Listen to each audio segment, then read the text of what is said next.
Hi, Sarah. Hi, Olivia. Yeah, hi. Welcome Hello. to this first little iteration we're doing of strange coronavirus conversations.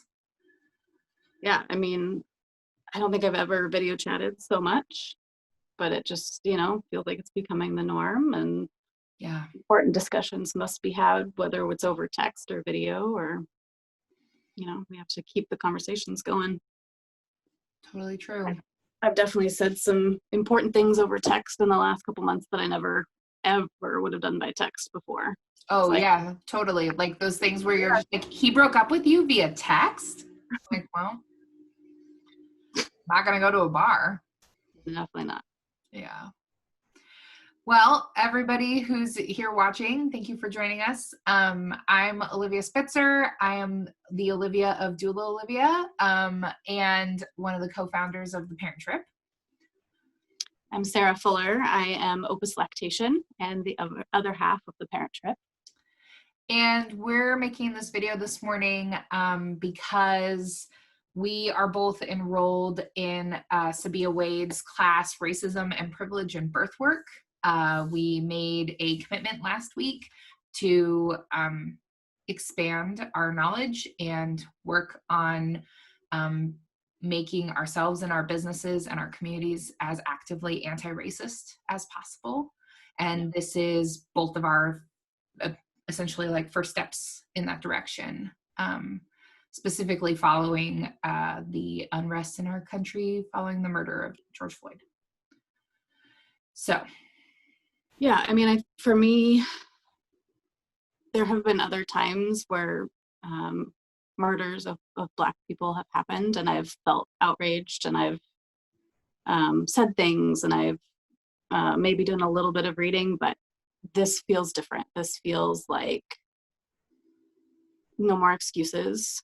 It feels like don't stop because it's not novel anymore. And so I'm really grateful to have, a partner to do this with you, Olivia, who can, we can do this together. We can talk about it together. We can be in this Portland community trying to help do what we can. Yeah. So on that point, I'll just go ahead and say that the way that Sarah and I found Sabia's class is through one of our parent trippers, Liz Winters Wellness, shared Sabia's doula training course. And one of the things I love about the parent trip and the community we've created there is that I feel like I learn a lot from the people that we work with. And I'm just really grateful to have, through Liz, found Birthing Advocacy Doula Training. So I'm going to really quickly share my screen and just show you Birthing Advocacy's website. So here we go. This is the website. These are some of the current offerings. So you can see we are taking racism and privilege in birthwork, but she also offers doula training and childbirth education training, as well as doula business mentoring, which is really cool. And we just want to acknowledge the teacher of the class we're taking. This is Sabia Wade. She's rad. And yeah, we're just really excited to be taking this course from her. It's really interesting. So that she uses the Thinkific platform for a course, which I'm really excited to try because I've thought about making courses online before. So it's nice to experience someone else's. And I think we're experiencing it a little bit differently than maybe she intended, because she did it live with folks originally. And so we still get the benefit of all of that work for sure. But I do think it'd be really cool at some point to take a class that's built the way that she wanted it to be, with the like interaction of the chat, and that we don't get because we're just watching recordings of the Zoom. But that being said, it's still so valuable. I got to tell you, when I was, I took the second class yesterday, and while I was taking it, this is maybe like one of those, I was to this many years old when I realized moments, but I realized that the chat was time marked to the Zoom. So you can like see at 59 minutes, somebody wrote in, yes. And so because previously I'd been like a detective being like, oh, okay. So now they're all talking about where they're from. I'll wait until she asks where they're from. But it's not that difficult. I'm just making it that hard for myself. It was really useful to have that too, because I remembered the kinds of answers that people gave when she asked certain questions. And so when I wanted to go back, to like rewatch some of it, I could just be like, oh yeah, they were talking about this in the chat. So then I could find the timestamp. Yeah. Yeah. I also felt a little bit like, you know how in Dora the Explorer, Dora will be like, can you say deliciosa? And then hypothetically the kids at home are saying deliciosa. I felt like the kids at home. Sabia was not Dora. Sabia was, that's not what I'm saying. I'm saying I was the kids at home. And she was saying things like, can you think of an example of institutional racism? And I would be at home on my couch being like, oh, I'm gonna say it out loud by myself, just me and my dog. But she's just a really engaging teacher. And I think that that's a testament to that. Yeah, for sure. Something else that I just want to say before we talk a little bit more too about her is that I was telling my husband yesterday about taking this class, and I said, you know, this online class is only $97. Like, I feel like she could be charging more for this. And my husband, to his credit, was like, maybe that's the point. Maybe the point is that it's supposed to be incredibly accessible. It's supposed to be the kind of thing that you don't stop and be like, oh, well, that's a little bit too much. And that's something I really appreciate, because I feel like I'm getting a lot of value out of this. Yeah, for sure. I mean, there's a lot of continuing education courses out there. And they all, I'm sure, are worth what is being charged for them. Not to discount that in any way, but something so important as this, right? To have it be an accessible price means that more people are going to be able to get their hands on it and get to do that work when maybe they wouldn't have been able to. Yeah. Yeah. Okay. Well, Sarah and I talked before we got on Zoom with you guys. Sorry, we're talking all the time. Spoiler alert. Just about how we don't want to delve into any of Sabia's curriculum, because it's important that she gets the value from people sharing her curriculum. But we just wanted to talk a little bit about some thoughts that we had for ourselves and what we noticed. So I'll start. And at the end of every class, Sabia gives you some journal prompts to write and reflect on what you've just learned. And one of the prompts from the first class was, what privileges do you currently possess? And just to list them. And what was interesting to me was the ways that I knew a few big ones immediately, right? Like top of the list, white privilege. But then I got thinking about just the other ways that I'm privileged that aren't the first things that come to mind. So I have cis privilege. Yeah, exactly. I have the privilege of I'm not neurologically divergent. I don't know what the opposite of that is. But that is a form of privilege. I have a form of privilege in that I do not have any outward disabilities. And just coming up with that list, coming up with, an inventory was very eye-opening for me. And it was a much longer list than I thought it was going to be. Yeah. Well, and so then the follow-up question to that was like how it makes you feel, right? Mm-hmm. And I've done a lot of work in the past around letting go of shame for a lot of things in my life. And so I sort of expected that to pop up for me, and it didn't, which I'm glad. That means the work I've been doing on that part of my life is working. But I definitely feel very lucky. I didn't earn it in any way. It's just like, lottery, here you are. This is the body you're in. Yeah. Which is a little overwhelming to feel, I don't know, it's hard because, and this is the discussion I think a lot of us white people are having, right? Is like, we don't want to become victims because it's hard, right? Like, we are the benefits of this privilege. So it's not like I'm wanting to say like, woe is me about it, but at the same time, it feels like a really big responsibility to use my privilege in the right way and to do the work. Yeah. To be effective. Yeah. I would love to hear if you're willing to share. So the other piece of that homework was like looking into some birth work specific examples of racism. Would you be willing to share any of yours that you came up with? From my experience working, so the first thing I thought of was I was part of the Providence Doula program before they ended that program.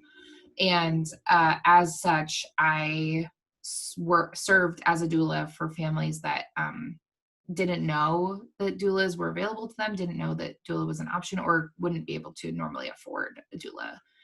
And a big chunk of that, we had a 5-person doula team out at St. Vincent's, and I was the only doula on that team who spoke, I call it medium amount of Spanish. I'm not fluent in Spanish, but I can also have a conversation. I can talk to you about, do you want to get in the shower? Do you want to try something else? And I think that was the first thing that I thought of, was just the amount of people who are facing a really extreme language barrier being in a hospital setting. And when I was in Argentina 10 years ago, more than that, I ended up having to go to the hospital, and my Spanish was much better then. I would say I had a medium large amount of Spanish 10 years ago. Now I have a medium small. But I went to the hospital. I spoke really good Spanish, like to the point that I was dreaming in Spanish, right? Like I was close to fluent. And so I get to the hospital. I'm in a lot of pain. I'm scared. I don't know what it is. Why am I there? You know, that kind of thing. And they asked me at check-in, they said, do you want a doctor who speaks English or Spanish? And I was like, English, clearly. I had a good mastery of Spanish, but I was afraid and I was in pain and I wanted to speak in my native language. And for so many people, that's just not available.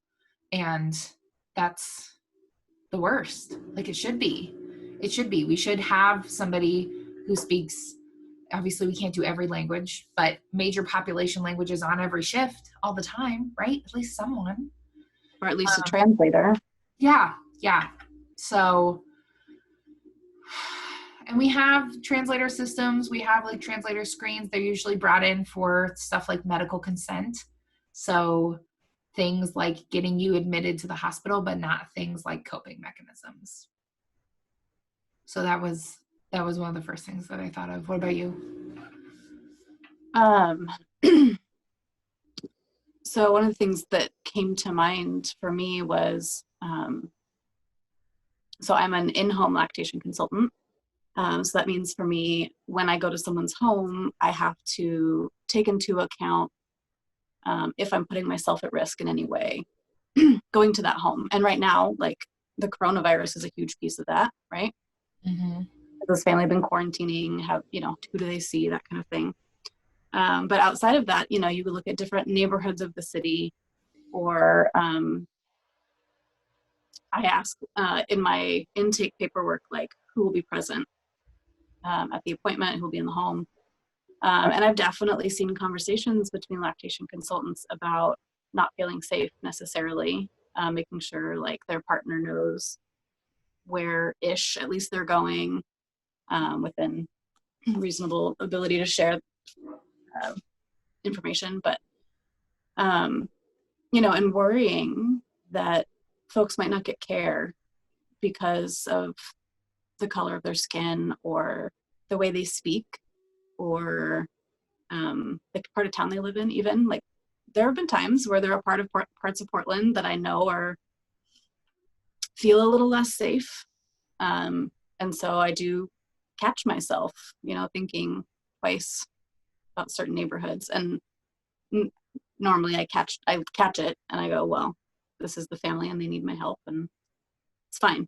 But it's definitely like something that like gets in there. Yeah. Yeah, totally. I had a patient, a client, sorry, in the middle of switching my lexicon back. I got hired by Providence. I had to switch from client to patient. Now I'm switching back from patient to client. I had a client once who had CPS called on her while she was in the hospital because she was having a hard time coping with recovering from a cesarean and having a newborn baby who was screaming all night. And the nurse who was on shift called CPS, and both she and her husband were just like, what? Why? Like, what about us is so different? And that's having a hard time coping with a newborn screaming while you're feeling immobile. Yeah. There's nothing abnormal about that. And it was because she and her husband were Latinx. Well, and I imagine there's potentially higher rates of calls to CPS on families that there are assumptions around drug use. Right. You know, even if those facts aren't real. Yeah. I imagine that's probably something that's happening out there. That was something, speaking of out there, other places, we just were watching that video this morning, the Black Mothers Matter panel on racism and childbirth in America. And I did not know the statistic they gave that 90% of the United States doesn't have OB care. Oh, 90% of the counties. Counties. Yeah. Yeah. That's just like, I mean, I did not realize how privileged. I mean, I come from a small town in Oregon. And now I'm wondering at what time in my life they had an OB, because they have a hospital now, but they had a hospital when I was growing up, but it was smaller. But I feel like I've always lived within a pretty close radius of pretty much any kind of specialist we would need. Like it didn't even occur. I mean, that the statistic could be that high. Yes. Yeah. Yeah. If you add up all the counties across the United States, that 90% do not have access to obstetric care within county. Yeah. It's remarkable. What if you don't have a car? You know? Or like, I know that there's been times in our life where we knew that our car needed working on and we were not in a place to get it fixed immediately. And so like every drive was stressful for a little while there. Right. And so if you then have to make like a 2-hour drive to go get care while you're pregnant, like that would be just terrifying. Yeah. So the thing I'm really excited about this course, I'm not quite as far along as you are. But I think one of the big things that's come out of all of this is trying to figure out how to take it away from our like sharing posts and having lovely words about it and into action. And so like, I know for us, it was really important that we support a Black-owned business with putting our money into this course, which is a point of action. But then Sabia also talks about like she has an actual formula for helping us figure out what we can do. So I'm really excited to get to that point in the course so that you and I can explore to be a part of Portland in this time. Yeah. Yeah. Yeah. Sorry, we don't have any bigger answers, guys. It's just right. a conversation at this point, but I think that that's worthy too. Yeah, I think this is where it starts, right? Yes, ma'am. I did also love in that video them bringing up the, I'm going to get the term wrong, the community prenatal care model. I believe Kaiser does that, yeah? Or is that Providence? A lot of different hospital systems have, they're called centering groups or group prenatal groups. But yeah, where what Sarah's referring to is a group of people who have similar due dates, all having like a midwifery appointment together where they get a chance to talk, and then they have individual time in the room being examined by the midwife and having blood pressure and vital signs checked and stuff like that. But then all of the educational aspect of your visit is done as a group, and you have that community with you who all are expecting babies around the same time. I've had a lot of clients who participate in those and just love them. feel like that should definitely be the model of care, like, especially for first-time parents, you know, because you've never been through it before. And just like the parent trip for us has like brought together this community of providers where we can all talk to each other, like having that community of people going through the same stages with you will also have those same resources for each other, hopefully. I just think that, and even just someone you can like text 2 a.m. and just be like, holy cluster feeding. Yeah. Like, I'm so tired. Yeah. You know, or my baby will not nap longer than 15 minutes today, or because when, you know, you get 2 or 3 months apart baby wise, and the stages are so drastically different. Yeah, in the beginning. Totally. It's so crazy. Yeah. Yeah. If you guys are curious, some things to follow just from what we just talked about. So Birthing Advocacy Doula Trainings is the name of the company that put together this course. The course we're taking is Racism and Privilege in Birth Work. Sabia Wade is our instructor. Her handle on Instagram is The Black Doula. Birthing Advocacy Doulas is the Instagram handle for the organization. One of the homework assignments for this course is to watch a YouTube video called Black Mothers Matter, and it's a panel of speakers, one of whom the name of his organization is Moms for Kira, the number 4. And that's Charles Johnson talking about his wife, Kira Johnson, who he lost to maternal mortality. She died very, oh my God, what is the word? Possible to stop it. Preventable. She died very preventably after a scheduled cesarean. And he has become an advocate for maternal mortality legislation and changing our pretty abysmal rate. So him and an OB and a nurse and the producer for the show The Resident, where they did a episode based on his wife's story. It was a really great panel to listen to. Yeah. I think those are all the things that we touched on, right? Liz Winter Wellness. Everybody knows Liz. She's great. She's at Liz Winter's Wellness. Also has a podcast, Beyond Birth, which is fantastic. Yeah. Great. And we're Olivia and Sarah, and we're the Parent Trip. Yeah. So the Parent Trip on Instagram is the Parent Trip PDX. Our next event is at the end of July. It'll be all virtual because this world is bananas, and you can just join us online from wherever you are, and you can watch as much as you want to watch, and you can pop in and out, and you can feed your kids and just hang out with us for a weekend and listen to us do this, but with another person. And the other person is always a expert in various things relating to having a family. Yeah. Cannot wait. Yeah. It's gonna be good. Okay, I think that's it. Right, Sarah? Is that it? Yeah, I'm excited so let's do this again, yeah? Yes, it's a date. I will catch up to you and we can talk about that part a little bit more. Yeah. Excited to continue the conversation for sure. Okay, because that's all it is. It's just continuing conversations. Pass it on. Yep. Bye, guys.